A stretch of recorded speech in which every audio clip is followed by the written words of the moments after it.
Space X ప్రయోగం success అయిందని NASA తెలిపింది. వ్యోమగాములు సురక్షితంగా ఆరోగ్యంగా ఉన్నారని నాసా వెల్లడించింది. అన్డాకింగ్ నుంచి సాఫ్ట్ ల్యాండింగ్ వరకు అన్నీ అనుకున్నట్లుగా జరిగాయని తెలిపింది. భవిష్యత్తు మానవ సహిత అంతరిక్ష యాత్రకు కొత్త బాటలు పడ్డాయని నాసా వెల్లడించింది.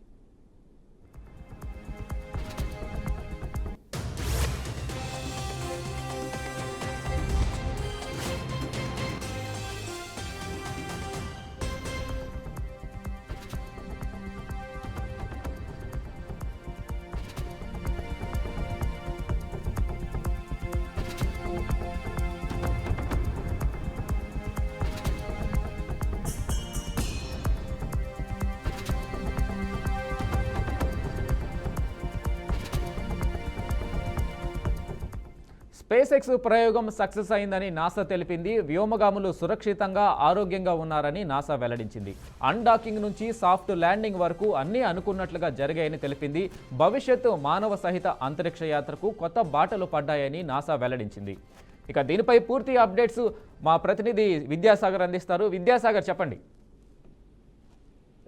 రైట్ వెంకట్, ఈరోజు ఒక చారిత్రాత్మక ఘట్టం అయితే జరిగిందని చెప్పవచ్చు. గత 9 నెలలుగా ఆ అంతరిక్ష కేంద్రంలో ఇరుక్కుపోయిన ఇద్దరు వ్యోమగాములు విల్మర్ కావచ్చు, భారత సంతతికి చెందిన సునీత విలియమ్స్ కావచ్చు, ఇద్దరు కూడా ఈరోజు తెల్లవారుజామున 3 గంటల 15 నిమిషాలకైతే భూమిని చేరుకోవడం జరిగింది. ఫ్లోరిడాలో అయితే వీరు సురక్షితంగా ల్యాండ్ అయ్యారు. దీంతో ప్రపంచం మొత్తం ఉత్కంఠతో ఎదురు చూస్తున్న పరిస్థితులు అయితే తెరదించినట్టయితే చెప్పవచ్చు. ముఖ్యంగా చూసుకుంటే కేవలం 8 రోజులు మాత్రమే వీళ్ళు అంతరిక్ష కేంద్రం ఉండేందుకు వెళ్ళారు. కానీ అనుకోని పరిస్థితుల్లో వీళ్ళు ఏదైతే వెళ్ళిన వాహక నౌకలో సాంకేతిక లోపం రావడంతో వాళ్ళు తిరిగి వెంటనే కూడా రాలేకపోయారు. దీంతో గత 9 నెలలుగా కూడా అంతరిక్ష కేంద్రంలో చిక్కుకుపోయారని చెప్పవచ్చు. ఎందుకంటే వీళ్ళ షెడ్యూల్ అయితే కేవలం 8 రోజులు మాత్రమే. కానీ 9 నెలలు గడిచిన తర్వాత వీళ్ళు నిన్న 10 గంటల 15 నిమిషాలకంటే నిన్న పగటిపూట 10 గంటల 15 నిమిషాలకైతే ఏదైతే వాహక నౌకలకైతే ఎక్కడం జరిగింది. తర్వాత 17 గంటల పాటు సుదీర్ఘంగా ప్రయాణించి మొత్తం మీద 3 గంటల 20 నిమిషాలకు ఫ్లోరిడా సముద్ర తీరంలో అయితే సురక్షితంగా అయితే దిగారు. సో మొత్తం మీద సునీత విలియమ్స్ అయితే వీళ్ళు భారత అయితే భూమి మీదకి చేరుకున్న తర్వాత వీళ్ళ ఆరోగ్య పరిస్థితి ఏ విధంగా ఉంటుంది, వీళ్ళు ఆరోగ్యంగా ఉన్నారా లేదా, లేకుంటే వీరు సురక్షితంగా ఉన్నారని చెప్పి తీవ్ర ఉత్కంఠ అయితే నెలకొన్న పరిస్థితుల్లో ఇప్పుడే కాసేపటి క్రితమే వీళ్ళంతా కూడా దీనికి నాసాకు సంబంధించి ఒక స్టేట్మెంట్ కూడా రిలీజ్ చేయడం జరిగింది. వీళ్ళంతా కూడా సునీత విలియమ్స్ కావచ్చు, విల్మర్ కావచ్చు, ఇద్దరు కూడా ఆరోగ్యంగానే ఉన్నట్టయితే మొత్తం మీద ఒక స్టేట్మెంట్ అయితే విడుదల చేయడంతో అంతా కూడా ఊపిరి పీల్చుకున్న పరిస్థితి. మొత్తం మీద ఈ ప్రక్రియ అంతా కూడా ఒక అద్భుతమైన థ్రిల్లర్ సినిమాని అయితే తలపించిన పరిస్థితి ఉంది. ఎందుకంటే వీళ్ళు వెళ్ళింది 8 రోజులు, కానీ 9 నెలలు చిక్కుకుపోయారు. అమెరికాలో కూడా గవర్నమెంట్ లో మారిన పరిస్థితి ఉంది. గతంలో బైడెన్ ప్రభుత్వం అధికారంలో ఉన్నది. బైడెన్ ప్రభుత్వం సునీత విలియమ్స్ ని విల్మోర్ ఇద్దరిని కూడా ఆకాశం నుంచి స్పేస్ సెంటర్ నుంచి తీసుకొచ్చేదానికి సరైన ప్రయత్నాలు చేయలేదు, అసలు ప్రయత్నమే చేయలేదని చెప్పి డొనాల్డ్ ట్రంప్ ఎన్నికల సమయంలోనే చెప్పారు. తాను అధికారంలోకి వచ్చిన వెంటనే కూడా వాళ్ళని తీసుకొచ్చేందుకు కూడా తాను ప్రయత్నిస్తా అని చెప్పి అప్పుడే చెప్పడం జరిగింది. దాని వెంటనే కూడా ఎప్పుడైతే అధికారంలోకి వచ్చిన ట్రంప్ దాని మీద దృష్టి సారించారు. వెంటనే కూడా సునీత విలియమ్స్ ని విల్మోర్ని ఇద్దరిని కూడా వెంటనే కూడా భూమి మీద తీసుకురావాలని చెప్పి ఇది కేవలం గతంలో ప్రయోగం అయితే చేపట్టిన బోయింగ్ వాహక నౌక ద్వారా ఇది ప్రభుత్వం నాసా చేపట్టిన ప్రభుత్వం. నాసా అంటే అమెరికాకి ప్రభుత్వానికి సంబంధించిన సంస్థ కాబట్టి. కానీ ఇప్పుడు ప్రైవేట్ సంస్థ స్పేస్ ఏదైతే స్టార్ లింక్ ఉందో ఎలన్ మస్క్ సంబంధించిన ఈ ప్రైవేటు ఒప్పందంతో కూడా ఇటు ప్రభుత్వం అటు ప్రైవేటు 2 భాగస్వామ్యాలు కూడా కలిసి ఇప్పుడు ఈ ప్రయోగంలో మొత్తం మీద పాలు పంచుకున్నాయి. ఈ పాలు పంచుకున్న తర్వాత వీళ్ళంతా కూడా కేవలం 17 గంటలు ప్రయాణంలో వాళ్ళు సురక్షితంగా తీసుకొచ్చేందుకు అంతా ప్రక్రియ అంతా కూడా పూర్తి చేశారు. ఇవన్నీ కూడా ఒకసారి ఎక్కడ దిగారు, ఆ దిగిన ప్రదేశం ఏంది, వాటిని కూడా ఇప్పుడు మనం చర్చించుకోవాల్సిన అవసరం ఉంది. ఎందుకంటే సునీత విలియమ్స్ ప్రయాణించిన వ్యోమం యొక్క సురక్షితంగా దిగడానికి అనువైన సముద్రం లేకపోవడం వల్లనే రష్యా నేలపైన ల్యాండింగ్ నిర్వహిస్తుంది. ఆ దేశానికి ల్యాండింగ్ వీలు కల్పించే బేరెంట్స్ సీ, అలాగే లాస్టెన్ సముద్రం, తూర్పు సైబీరియా సముద్రం వంటివి ఉన్నాయి. అయితే అక్కడ వాతావరణ పరిస్థితులు వ్యోమనౌకల ల్యాండింగ్ కు అవరోధంగా మారాయి. మొదట వీళ్ళు ల్యాండింగ్ కావాల్సిన ప్రదేశం రష్యాలో ఉంది. కానీ తర్వాత దీన్ని కూడా పూర్తిగా మార్చడం జరిగింది ల్యాండింగ్ ప్రదేశం.